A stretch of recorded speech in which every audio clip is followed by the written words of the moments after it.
Hello there. Kudakwashe Tagwirei was booted out of Zanu PF Central Committee meeting. That was just this past Thursday, the 3rd of July 2025. Yes, you get that right. We are talking about Tagwirei, the rising star from the Lacoste faction of Zanu PF. He was unceremoniously kicked out of Zanu PF Central Committee meeting. Like everything else in Zanu PF, there is the pretense to present an image of a well-oiled party machine. Mutsvangwa sent out the itinerary for the upcoming meetings as early as the 1st of July and instructed that the rank and file members of Zanu PF should be seated by 9:45, that is early in the morning. The Lacoste faction of Zanu PF was in charge of the proceedings until the Cosleg faction, here I'm now talking about Constantino Chiwenga, the leader of the Cosleg faction to be precise. He took over the proceedings and Chiwenga objected to Tagwirei's presence.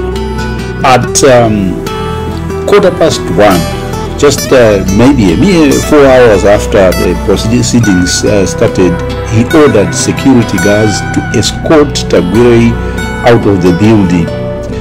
He was unceremoniously removed from the meeting. Welcome to Afro Perspectives, where we dig beneath the headlines and bring you the truth that power would rather keep hidden. Today's episode is a bombshell. Stay with us right till the end as we unpack what really happened inside that Central Committee meeting on Thursday, the 3rd of July 2025, where Kudakwashe Tagwirei, the billionaire businessman and rising star from the Lacoste faction, as I have said above, was unceremoniously kicked out of the room. Well, enough of the intros. Let's get back to business. Let's talk about damage control. Zanu PF style, that is. Because as soon as Kudakwashe Tagwirei was escorted out of that Central Committee meeting, humiliated, sidelined, erased, and Zanu PF spin machine kicked into overdrive. Within minutes, the party's army of paid psychophans were flooding social media, pushing press statements, trying to rewrite the narrative like we all didn't just see what we saw. Farai Marapira described the Tagwirei's expulsion as what he referred to as a procedural matter. He explained it this way: the Central Committee has to ratify Tagwirei first before he assumes membership in the Central Committee itself.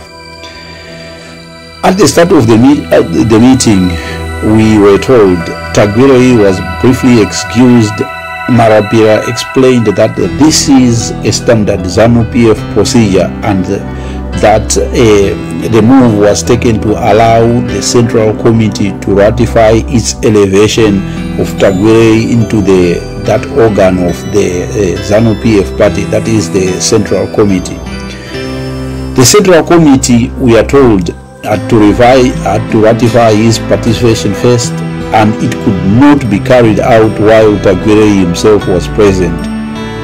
We are told there was no expulsion.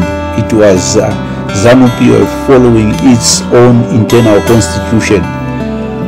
Well, I'm not sure who is supposed to believe in such bare-faced lies. Marapira reassured those who cared to listen that Tagwirei's membership of the Central Committee was ratified that very same afternoon, and Tagwirei returned and participated in the meeting itself. Consider this just one tiny but significant detail. Zanu PF is the party that rigs even its own internal elections. I'm not even talking about rigging the elections run by ZEC, the elections at the national level. That is another matter, entirely another matter altogether. And this is the Zanu PF, the party that has cheated its way to power for the past 3 or 4 elections, or even more if you care to go far into the past. This is a party with such a shady past. Does it actually care about rules, procedures, and inconveniences like internal constitutions? I doubt that very much. It's hard to believe such lofty talk of procedure and internal rules coming from Zanu PF's own army of spokespeople and praise singers. What I can only say is that this is a war that there is a war that is going on here, and that war is centered on who gets to drive the narrative. While pale the trolls and propagandists citing procedural issues as the reason Tagwirei was embarrassingly ejected from the Central Committee, the ejection itself is just an exposure of the fault lines running through Zanu PF itself. It's a war between the two main factions jostling for the ultimate control of Zanu PF. That is Chiwenga's faction and the Lacoste faction funded by Mnangagwa himself. Emmerson Mnangagwa has been at pains to paint a picture of a unified Zanu PF party. He has told those who cared to listen, Zanu PF ihomwe inokwana vanhu vese vana vese vemuZimbabwe. So you get the picture. But then we have to contrast this with Tagwirei's expulsion by Chiwenga, and it gives away that lie. Zanu PF is riddled by factionalism. That's the ugly truth. Chiwenga and his Cosleg faction of generals from the army, the air force, they are now running the show, judging from the expulsion of Tagwirei. They are calling the shots, at least for now. Chiwenga has deployed loyalists from the military to ensure his Cosleg faction has the upper hand in who gets to take over the leadership of Zanu PF. Even generals appointed by Emmerson Mnangagwa himself, like Emmanuel Matatu and Fulton Mangwanya, that is head of the CIO, they have openly told Emmerson Mnangagwa that squeezing Tagwirei into the Central Committee is a no-no. It's not going to work. So co-opting Tagwirei into Zanu PF's highest decision-making structures is not Emmerson Mnangagwa's sole project. Prominent members of Emmerson Mnangagwa's Lacoste faction are behind Tagwirei's push to squeeze himself into the Central Committee. Here you can count people like Walter Tapfumane, the mastermind behind Forever Associates of Zimbabwe, FAZ, that shadowy organization used by Emmerson Mnangagwa himself to steal the election of 2023. Then you have Emmerson Mnangagwa's twin sons Sean and Collins, as well as Mnangagwa's wife Auxilia. To them, Tagwirei is not only a source of funds, but he is their own choice to succeed Mnangagwa himself. And he has to be in the Central Committee for that plan to work. It's for the long-term survival of not only the Mnangagwa family, but the Lacoste faction of Zanu PF as well. Fast-tracking Tagwirei from just an ordinary card-carrying member of Zanu PF into the Central Committee and the Politburo in the shortest time possible is one calculated step in the ultimate goal of those in charge of the Lacoste faction. It's a plan to appoint Tagwirei as one of the vice presidents. Tagwirei can only get as far as the vice president's office, provided that he is a member of the Central Committee. Tagwirei assuming the vice presidency is a grand scheme by Emmerson Mnangagwa's Lacoste faction and its allies composed of Ugandandas to ensure that the cartels they use to loot and plunder the economy will outlast Emmerson Mnangagwa's own presidency. That is, if he cannot make it beyond 2028. They need a safe pair of hands, and that reliable figure, at least from the perspective of the Lacoste faction, that reliable figure is Tagwirei, and it's the Lacoste faction's best bet, at least at this point in time. And so, under the guise of providing advice to Emmerson Mnangagwa, Emmanuel Matatu and Fulton Mangwanya, this director of the CIO, they have told Mnangagwa that elevating Tagwirei to the Central Committee has its risk and it risks splitting Zanu PF right through the middle. Even war vets have showed open hostility towards Tagwirei. Jawulani Siwanda and his entourage of fellow war veterans met with Tagwirei in June, and they told him that the war vets would not support Tagwirei's rise unless General Chiwenga is okay with the whole project.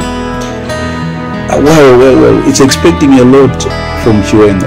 He is being asked to essentially rule himself out of the race to succeed Emmerson Mnangagwa by endorsing his rival Tagwirei into the Central Committee.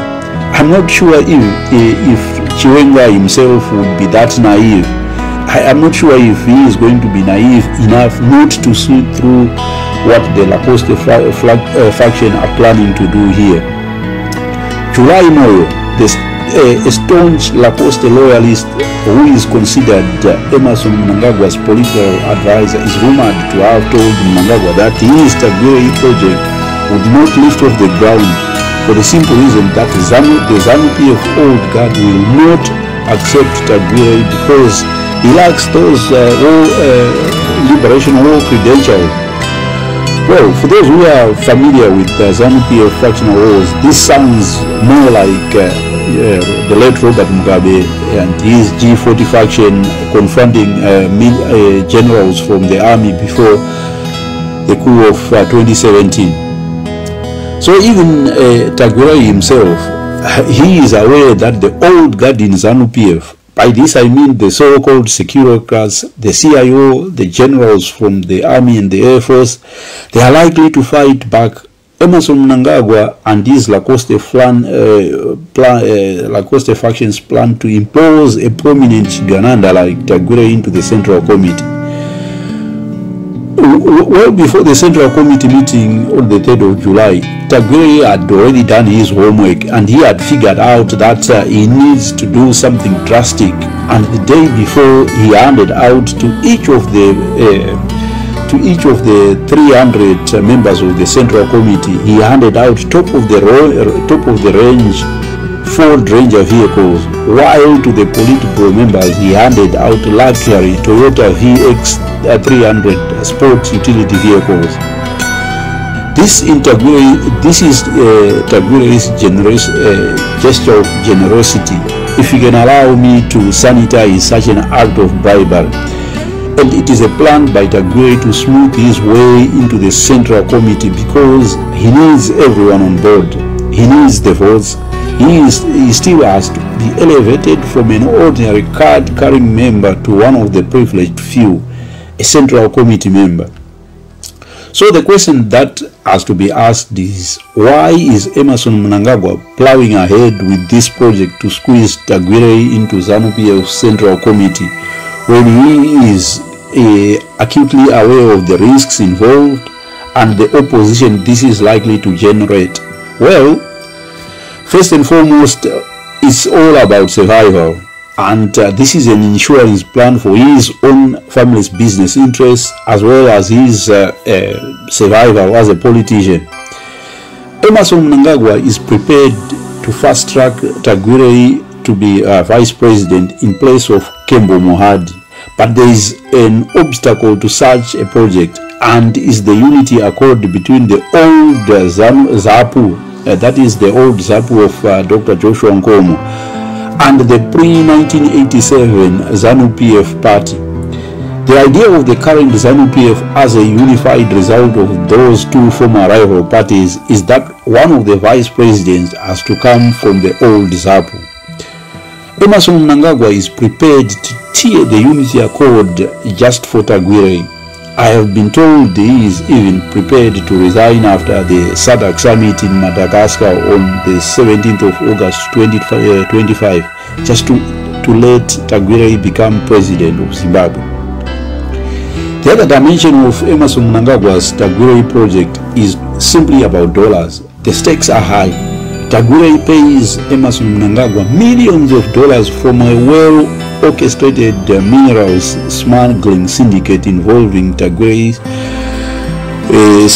phalanx of companies as well as Chinese investors. And for that to succeed, he is aided by his own son. Emerson Mnangagwa Jr. And Emerson Mnangagwa Jr. controls the systems at the Bite Bridge and Forbes border post.